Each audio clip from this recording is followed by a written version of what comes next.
Aku sakit hati. Ibu kabarnya gimana, Bu? Bukan belum mau diperiksa, tidak mau diperiksa.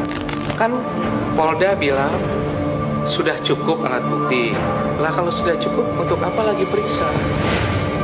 Termasuk Angelin, Bu? Keluarga, Pribadinya dia lah. pribadinya dia. Kalau Angelin tidak kayaknya ya. Angelin enggak. Apa mungkin pernah menyatakan Bu Margaret punya utang? Iya. Baik, kami sudah terhubung bersama dengan Kapolda Bali, Bapak Irjen Pol Roni Sompi yang saat ini berada di Hotel Sultan Jakarta Pusat. Selamat malam, Pak Roni. Selamat malam, Mbak Winnie. Ya, dan masih ada Ibu Kalista di Bali. Saya ke Pak Roni terlebih dahulu.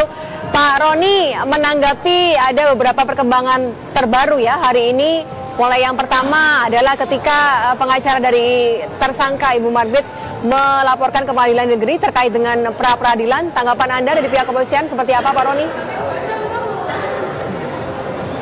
Sebagaimana yang pernah saya jelaskan beberapa waktu yang lalu, bahwa pengawasan terhadap proses penyidikan itu antara lain dari pihak tersangka bisa mengajukan gugatan pra-peradilan berkaitan dengan penetapan Nyonya MM sebagai tersangka. Bisa saja penetapan tersangka itu digugat oleh pihak tersangka MM melalui kuasa hukumnya, dan itu menjadi bagian dari proses pengawasan terhadap penyidikan yang dilakukan oleh penyidik Polri. Bahwa pra-peradilan sekarang ini ada perluasan, termasuk penetapan tersangka juga bisa dilakukan gugatan pra-peradilan, Mbak Winnie. Ya, Pak Roni, hari ini juga ada tersangka baru nih Pak. Maksud kami saksi baru, yaitu Ibu Kalista. Yang mungkin dari keterangan tadi yang disampaikan, dia mengenal Ibu Teli seperti itu, ada masalah keuangan, menggadaikan perhiasannya. Ini kan rupa-rupanya memberatkan ya Pak ya. Dan tadi Pak Roni sudah mengatakan bahwa di sini ada 2 berkas seperti itu. Berkas mengenai penelantaran dan juga pembunuhan. Untuk saksi Ibu Kalista, ini akan masuk kemana nih Pak Roni? Ya, sementara ini Nyonya Kalista didengar keterangan oleh penyidik Polda Bali berkaitan dengan kasus penelantaran anak.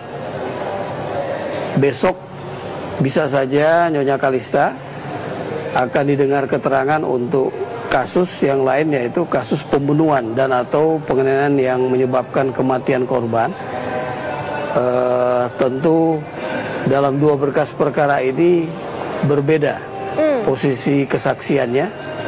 Ada saksi yang langsung menjadi alat bukti saksi, tapi untuk kasus pembunuhan, keterangan Nyonya Kalista bisa menjadi bukti petunjuk ketika diberikan bersesuaian dengan keterangan-keterangan dari saksi-saksi yang lain. Karena saksi yang dimaksud menurut KUHP itu adalah saksi yang melihat, saksi yang mendengar, saksi yang mengetahui perbuatan yang dipersangkakan. Untuk kasus pembunuhan, hanya saksi yang melihat, yang mengetahui, yang mendengar langsung tentang kasus pembunuhannya. Oleh karena itu kesaksian dari Nyonya Kalista di sana bisa bernilai sebagai bukti petunjuk ketika dikaitkan dengan keterangan-keterangan dari saksi-saksi yang lain. Baik. Begitu Mbak Winnie. Termasuk begini Pak Roni, ketika tadi ada kabar bahwa untuk tersangka Agustai ini juga sudah dipindah ke Polresta ya Pak Roni ya. Atas dasar apa ini Pak Roni dipindahkan ke Polresta? Apakah memang sudah selesai penyidikannya oleh pihak Polda Bali akhirnya dipindah ke Polresta? Tidak ada pemindahan kecuali peminjaman untuk didengar keterangan, baik sebagai saksi maupun sebagai tersangka. Karena proses penyidikan terhadap kasus pembunuhan itu tetap dilakukan oleh penyidik Polresta Denpasar dengan backup asistensi penyidik Polda Bali. Demikian Mbak Winnie. Jadi tidak ada pemindahan. Penahanan terhadap tersangka AG tetap diamankan di Polda ya, di ruang tahanan Polda untuk pengawasan ya, untuk memudahkan kita melanjutkan proses pemberkasan perkaranya. Baik. Demikian. Tapi begini Pak Roni, ketika kita mengingat ya beberapa proses penyidikan seperti itu pada saat awal ditangkapnya Agus langsung memberikan keterangan yang memang berbeda ketika di Polres. Kemudian di Polda berbeda lagi. Sekarang saat ini dipindah atau dipinjam tadi istilah Pak Roni ke Polres. Ini tidak akan menimbulkan keterangan-keterangan yang bisa dikatakan bukan keterangan yang pasti ataupun fix begitu, Pak Roni. Ketika diperiksa di Polda, yang memeriksa juga penyidik Polresta Denpasar juga, Mbak Winnie. Mereka juga yang memeriksa, hanya bedanya ketika di Polda kita menggunakan lie detector. Setelah pemeriksaan dengan menggunakan lie detector, maka hasil keterangan dari tersangka AG ini tetap seperti yang dia berikan dengan menggunakan lie detector. Demikian juga dia ketika didengar keterangan di Polresta sekarang ini juga sama saja, tetap ajak, tidak berubah. Ya, tidak ada perubahan lagi. Dia hanya berubah ketika pemeriksaan awal belum menggunakan lie detector, kemudian pemeriksaan berikutnya menggunakan lie detector. Demikian. Baik, Mbak Winnie. Iya. Saya beralih ke Ibu Kalista ya Pak Roni ya. Ini untuk pertanyaan mengenai kedekatan atau sepengetahuan Ibu Kalista terhadap hubungan antara Angeline dan juga Ibu Telly begitu. Yang Anda tahu Ibu Kalista, bagaimana hubungan ibu dan anak ini sih seperti?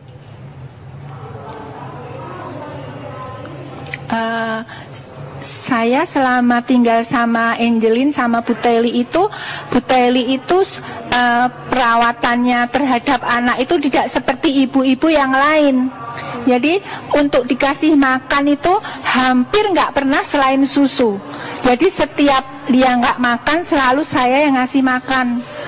Jadi mandi juga saya yang mandiin.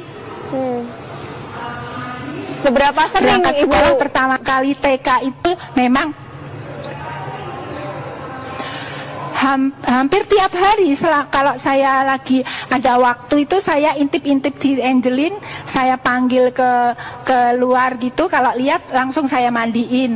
Angeline mandi yuk, katanya saya mandiin. Bu Telly juga lihat, saya suapin juga Bu Telly lihat, karena saya nggak punya anak perempuan Bu, jadi saya sayang sama Angeline karena Bu Telly itu merawat anak itu nggak seperti orang-orang ibu yang lain itu, apa yang kasih makan nanti pagi, siang ataupun malam, hanya yang dibelikan susu terus setiap hari. Itu pun susu itu kalau udah habis baru beli.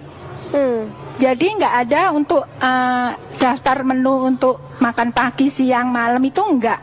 Dan untuk anak umur 3 tahun itu suruh mandi sendiri kan nggak bersih Bu. Apalagi si Angeline itu rambutnya panjang gitu, jadi sering saya keramasin gitu.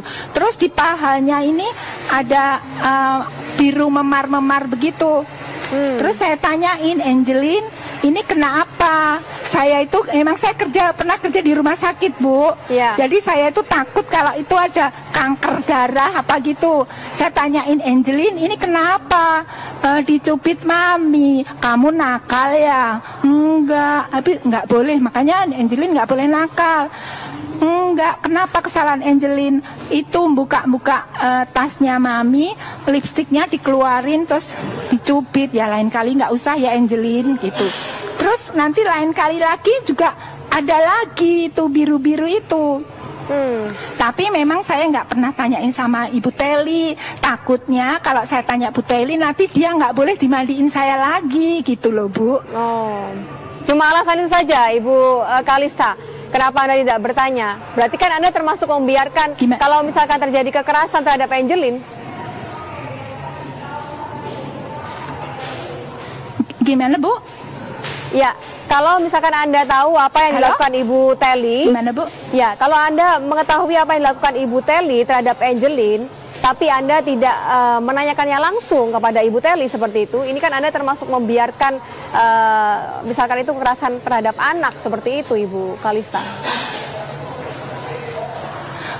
Bu, saya nggak tahu.